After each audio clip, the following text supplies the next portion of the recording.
Hoje é dia 12 de abril de 2022, são 9 horas e 15 minutos, terça-feira, Franca, São Paulo, 22 graus, dia que choveu bastante à noite e está bastante nublado. Nós estamos realizando o culto cristão no lar em Franca, São Paulo, e nesta fase optamos pela leitura desta obra. Lendas do Oásis. Lendas do Oásis é uma produção de Malba-Tahan. Malba-Tahan é o pseudônimo de Júlio César de Melo, com 2 L's, e Souza, com Z. O professor Júlio César, ele utilizou-se desse pseudônimo porque, à sua época, os editores e as pessoas que produziam material para o jornal davam preferência para os autores estrangeiros. E desde os 11 anos de idade, o professor Júlio César tinha o hábito de utilizar pseudônimos e fez um jornalzinho para a escola, onde ele se utilizou do pseudônimo de Salomão IV. É um veículo de comunicação entre os alunos. Ele, professor de matemática emérito, muito didático, as pessoas adoravam, todas as suas aulas eram muito concorridas, haviam pessoas que saíam de outras classes para ir assistir às aulas dele. Então ele era uma pessoa reconhecida como professor pelo próprio nome. Entretanto, para fazer as suas publicações, ele uma vez levou esse material, para um editor. O editor pegou, colocou o livro em cima da escrivaninha, colocou um peso de papel e nunca mais olhou. Percebendo isso, o professor Júlio César foi lá, fez uma experiência, retirou aquele material, que era para ir a prelo, porque se não fosse para ser publicado, então que dissesse na hora, Foi para casa, retornou com aquele material e disse: olha, quem escreveu esse livro foi o professor Richard de tal, e disse lá as referências do professor. Imediatamente o livro foi a prelo. Então ele entendeu que seria mais fácil para ele usar de pseudônimo. E ele fez mais que isso, ele utilizou-se de um recurso que seria o heteronômio, onde ele criou uma biografia para o seu autor, entre aspas, para o seu pseudônimo, e criou uma biografia para o tradutor, porque, segundo consta, o Malba-Tahan é um judeu, é um árabe que escreveu em turco, e esses livros foram traduzidos para o português através de uma pessoa X lá, que também era um heteronômio criado pelo professor Júlio César. E a coisa fluiu durante 20 anos, até que uma das alunas do professor Júlio César, que era fã de Malba-Tahan, percebeu a ligação que existia entre o pensamento do professor Júlio César e o pensamento de Malba-Tahan. E durante a aula ela disse: professor, desculpe a franqueza, mas eu tenho percebido que o senhor e Malba-Tahan são a mesma pessoa.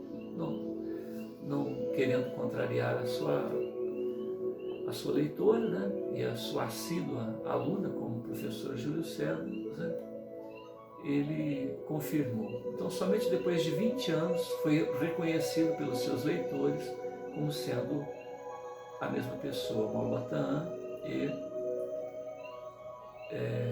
o professor Júlio César de Melo e Souza.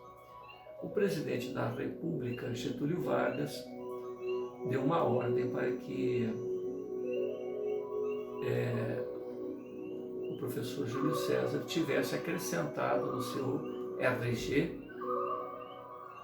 Júlio César de Melo, com 2 L's, e Souza, com Z, Malba-Tahan. Então, Malba-Tahan passou a ser o nome do professor Júlio César. Nos íntimos, entre os íntimos dos seus familiares, ele era chamado carinhosamente de Malba. Existe até na USP um museu,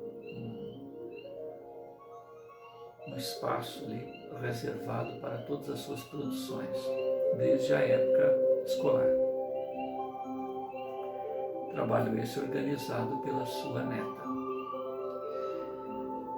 Então, Malba-Tahan tem uma biografia criada pelo professor Júlio César.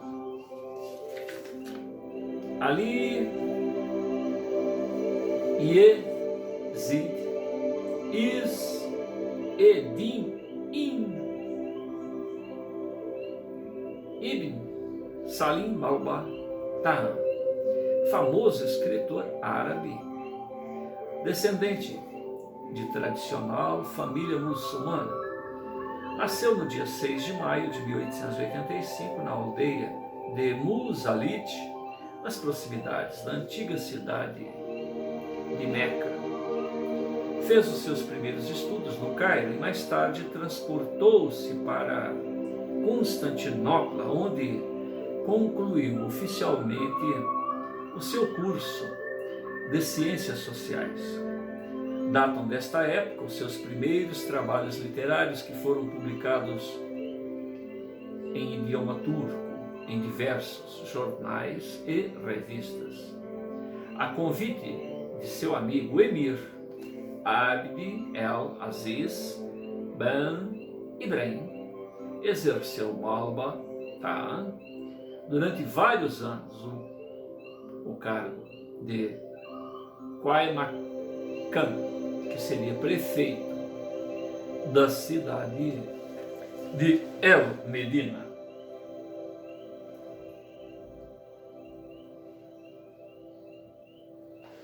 Tendo desempenhado suas funções administrativas com rara inteligência e habilidade, conseguiu mais de uma vez evitar graves incidentes entre os peregrinos e as autoridades locais e procurou sempre dispensar valiosa e desinteressada proteção aos estrangeiros ilustres que visitavam os lugares sagrados do Islã.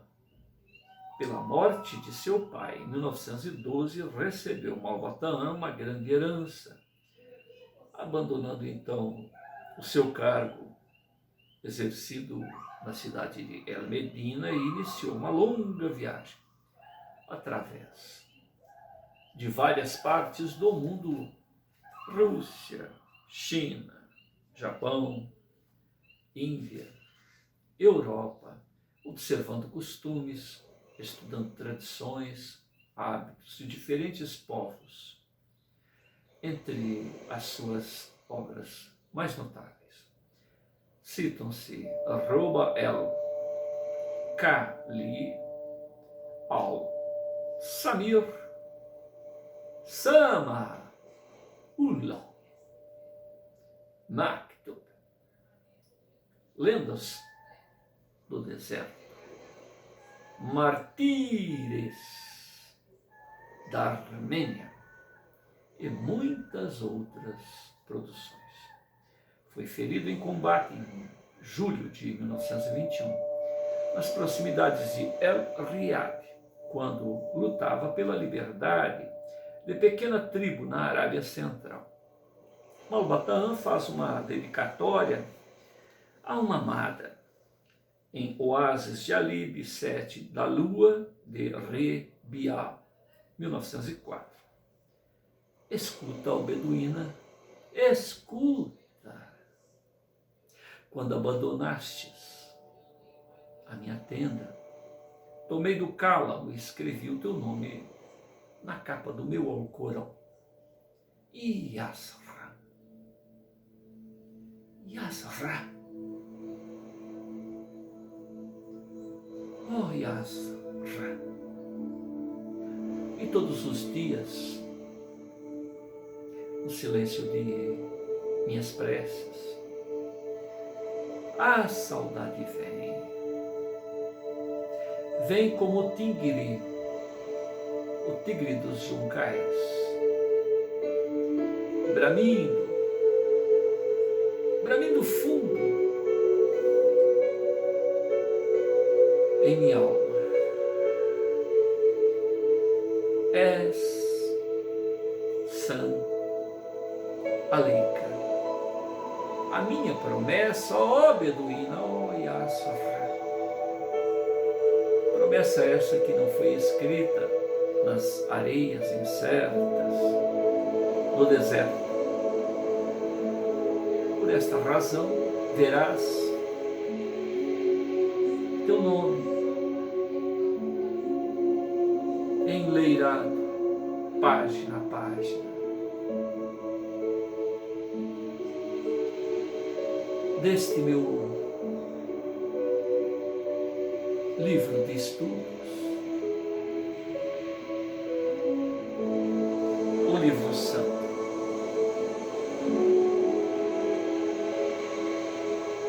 Só Alá sabe a verdade, só Alá por testemunha. Oh, Yasofra.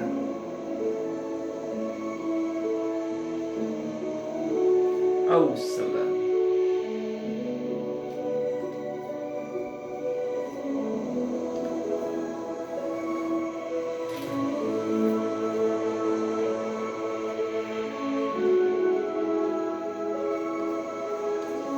A página 131, sob o título O Sábio da Efelogia, Malbataan elenca uma das lendas do Oásis, o sábio da Efelogia. Durante a última excursão que fiz a Marrocos, encontrei um dos mais curiosos tipos que tenho visto em minha vida. Conheci-o casualmente no velho hotel de Yazid El-Kadim, em Marrakech. Era um homem alto, magro, barbas pretas, olhos escuros, vestia sempre um casaco pesado de astracan, com uma gola de peles que lhe chegava até as orelhas. Falava pouco. Quando conversava casualmente com outros hóspedes, não fazia em caso algum a menor referência à sua vida, ao seu passado. Deixava, porém, de vez em quando escapar observações eruditas, denotadoras de um extraordinário saber. Além do nome Vladimir Kolyevich, pouco mais se conhecia dele. Entre os viajantes que se achavam em El-Kadim, constatava que o misterioso cavalheiro era um antigo e notável professor da Universidade de Riga, que vivia foragido por ter tomado parte de uma revolução contra o governo livre da Letônia. Uma noite estávamos, como de costume, reunidos na sala de jantar, quando uma jovem escritora russa, Sonia Baliakine, que se entretinha com a leitura de um romance, me perguntou: sabe o senhor onde fica o rio Falgu? Que? Rio Falgu? Ao cabo de alguns momentos de baldada pesquisa nos escaninhos da memória, fui obrigado a confessar minha lamentável ignorância neste ponto. Nunca tinha ouvido falar em semelhante rio, apesar de ter feito um curso completo, curso distinto na Universidade de Moscou. Com surpresa de todos, o misterioso Vladimir Kolyevich, que fumava em silêncio a um canto, veio esclarecer a dúvida da encantadora excursionista russa. O rio Falgu fica nas proximidades da cidade de Gaya, na Índia. Para os budistas, o Falgu é um rio sagrado, pois foi junto a este rio que Buda, fundador da grande religião, recebeu a inspiração de Deus. E diante da admiração geral, os hóspedes, aquele cavalheiro habitualmente taciturno, ainda concentrado, continuou: é muito curioso o rio Falgu. O seu leito apresenta-se coberto de areias. Parece eternamente seco, árido como um deserto. O viajante que dele se aproxima não vê a água, não ouve o menor ruído do líquido. Cavando-se, porém, alguns palmos na areia, encontra-se um lençol de água pura e límpida. E com muita simplicidade e clareza peculiar dos grandes sábios, passou a contar-nos coisas curiosas, não só da Índia, como várias outras partes do mundo. Falou, por exemplo, minuciosamente das filazanas, espécie de cadeiras em que se assentam quando viajam os habitantes de Madagascar. Que grande talento, que invejável cultura científica, observou ao meu lado um missionário católico. A formosa Sônia afirmou que encontrara referências do rio Falgu exatamente no livro que estava lendo, uma obra de Octávio Feuillet. Feuillet,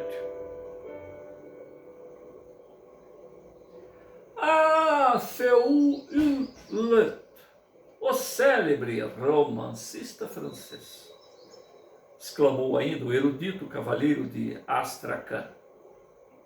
Octávio Feuillet nasceu em 1821, morreu em 1890. As suas obras, de um romantismo romantismo um pouco exagerado. São notáveis pela finura das observações e pela concisão, pelo estilo brilhante. E durante algum tempo prendeu a atenção de todos, discorrendo sobre Octávio Feuillet, sobre a França, sobre escritores franceses, ao referir-se aos romances realistas, citou todas as obras de Gustave Flaubert, Salammbô, Madame Bovary, educação sentimental e assim foi. Não se limita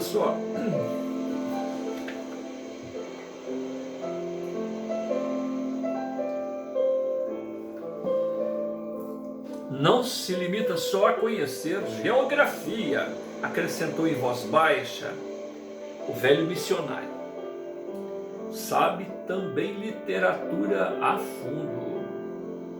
Realmente, a precisão com que o erudito Vladimir citava datas, nomes, a segurança com que expunha os diversos assuntos não deixava dúvida alguma sobre a extensão de seu considerável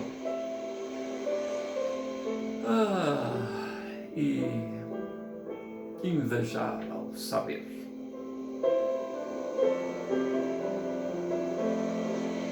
Neste momento, começara uma forte ventania. As janelas e portas batem com violência. Alguns excursionistas se achavam na sala e se assustaram. Não tenham medo, exclamou o extraordinário Kolyevich. Não há motivos para temores, para receios. Faye, F-A-Y-E, o grande astrônomo que estudou a teoria dos ciclones e passou a falar com grande loquacidade dos ciclones, das avalanches, das erupções e todos os flagelos da natureza. Senti-me sinceramente intrigado. Quem seria, afinal, aquele homem tão sábio, rara, copiosa erudição, que se deixa ficar modesto,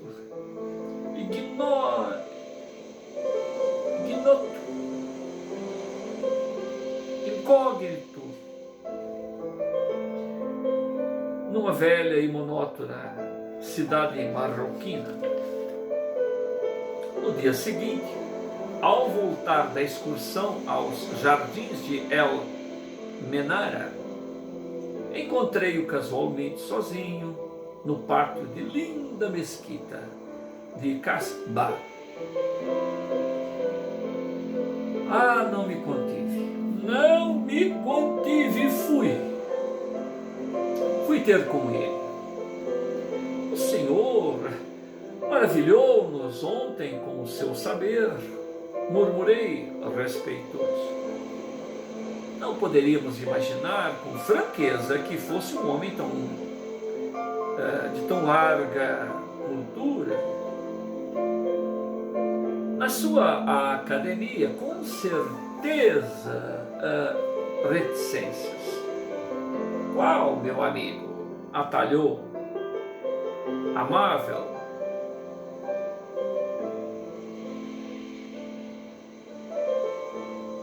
O sábio, batendo-me no ombro. não me considero um sábio, um acadêmico, um professor, pouco sei, ou melhor, nada sei. Não reparou nas palavras que lhe tratei? Falgu, filazanas, Feuleuk, França, Flaubert, Foil, Foyer, Flagelo, começam todas pela letra F. Eu só sei falar sobre palavras da letra F. Palavras que se iniciam com a letra F. Surpreso com aquela revelação, fiquei mais intrigado, admirado com a lealdade, com a franqueza daquele sábio. Qual a razão de tão curiosa extravagância do saber? Humildemente, ele expõe. Sou natural de Petrogrado e vivo no comércio de fumo. Estive, porém, por vários motivos políticos, durante 10 anos nas prisões da Sibéria. O condenado que me havia precedido na cédula, o condenado que havia precedido na célula em que me puseram, deixou-me por herança os restos de uma velha enciclopédia francesa. Eu conheci um pouco este idioma, e como não tivesse no que me ocupar, li, reli, vezes, centenas de vezes, aquelas páginas.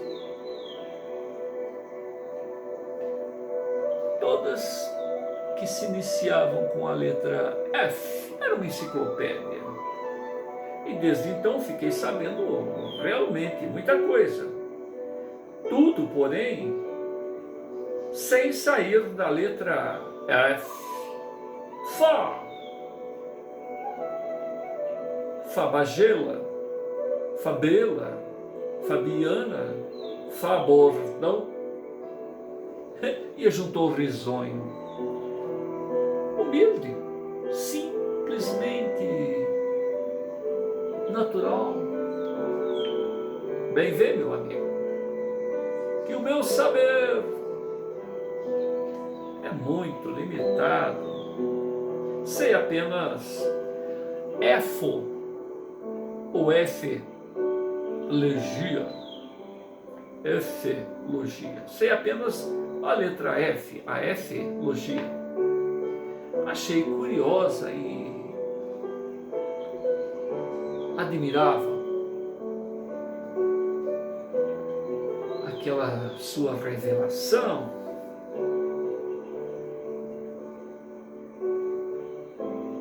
Conclusão para as minhas dúvidas, os meus espicaçantes sentimentos de curiosidade, uma história original, inteligente, de Kolyevich, o negociador de fumo. Ele era precisamente o contrário do famoso e venerando rio Falgu, da Índia. Parecia possuir uma corrente enorme, profunda, tumultuosa do saber. Entretanto, a sua erudição que nos causara assombro não ia além dos vários capítulos decorados daquela enciclopédia da letra F. Mas era inquestionável que o homem mais conhecia de ciência que ele próprio denominara efologia.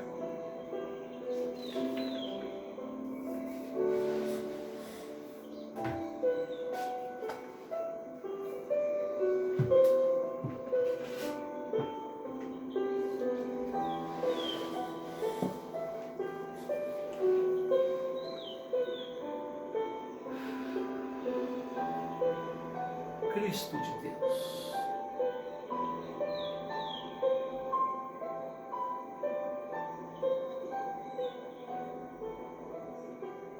Gratidão. Professor Júlio César de Melo e Souza. Gratidão. Amigos da Pátria Maior que nos permitem, nos convidam a este encontro. Gratidão.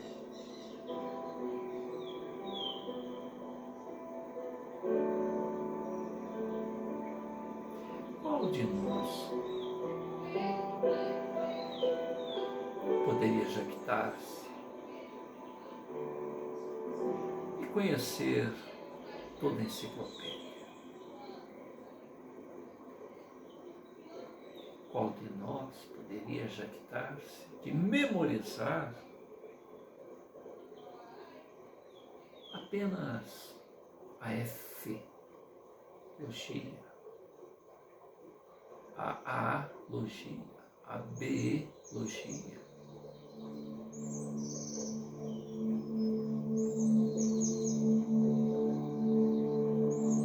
Vivemos uma época de grandes revelações, uma época de grandes mudanças, uma época de convite a retornar à simplicidade,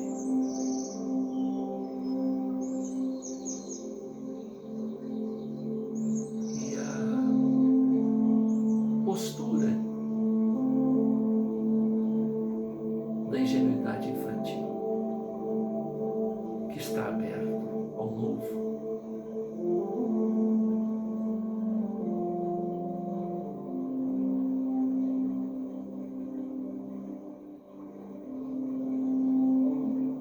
Somos centelhas do Altíssimo, todos nós, convidados a nos atentar, a nos acolhermos,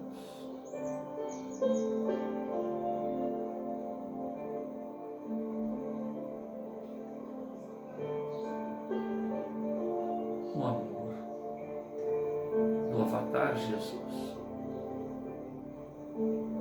convidados a ser seus imitadores, os imitadores do Cristo. Se num quedar de pé pudéssemos resumir a razão de ser da presença deste ser indescritível e incompreensível para o nosso instante evolucional,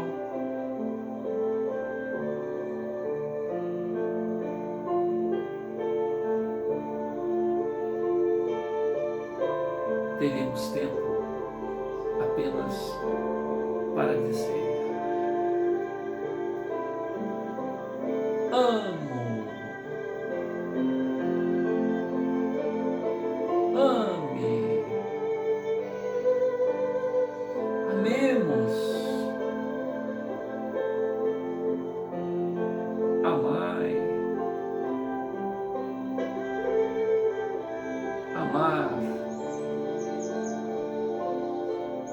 amo, ame, amemos.